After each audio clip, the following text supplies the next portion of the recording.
Welcome for another simple video tutorial. So narito po ako sa aming mga generator room.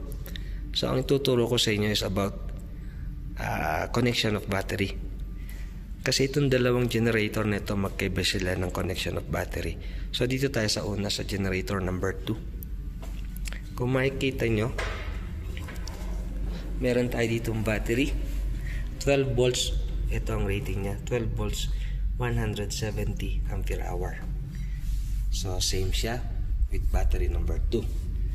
Ang ating operating voltage na kailangan to run our engine is 24 volts.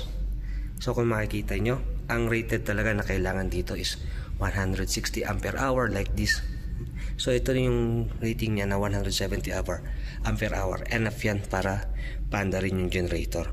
So from this point, but this is 12 volts only. So ang ginawang connection is in series connection. In series connection, higher voltage but same ampere or lower ampere. So yan yung ating rules in series connection. We are resulting to a higher voltage but of the same ampere or lower ampere. So kung makikita nyo, ito yung ating negative terminals pumunta sa ating starter, and then this positive connecting to another side, negative terminals.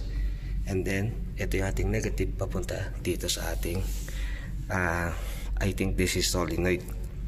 So, ang nangyari, nakapag-produce tayo ng 24 volts to run our engine, but we having the result of 170 ampere hour for this both batteries connected in series connection.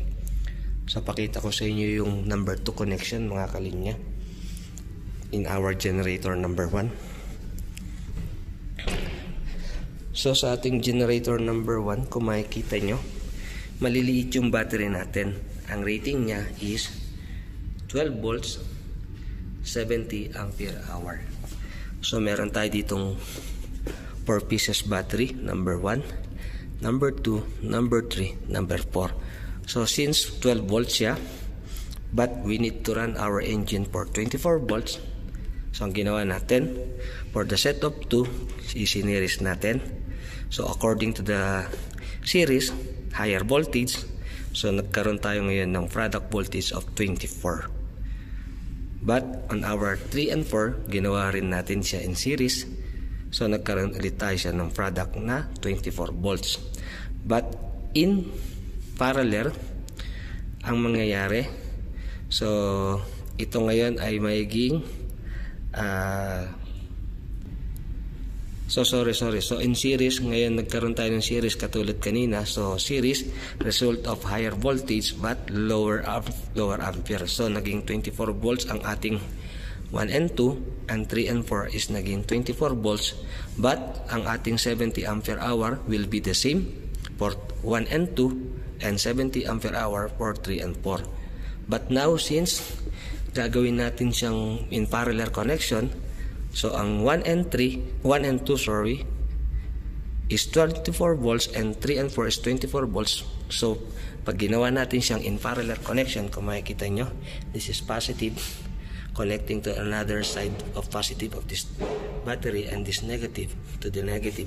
So nagkaroon tayo ngayon ng product voltage 24 volts because we are in parallel, but this 70 amperes on the product ampere of our series connection, and this 70, we will add this one to produce us, or to give us 140 ampere hour. That is enough current or power to run our generator. So yun lang po yung aking simple tutorial na gustong ituro sa inyo regarding the connection of our battery. So sana po naging malinaw sa inyo ang aking explanation. Kung may mga question kayo or comments, or sa tingin nyo may mali akong nasabi, please comment down below, mga kalinya. So that's it for my simple video tutorial. Maraming salamat po sa inyong lahat, and see you on my next video, mga kalinya.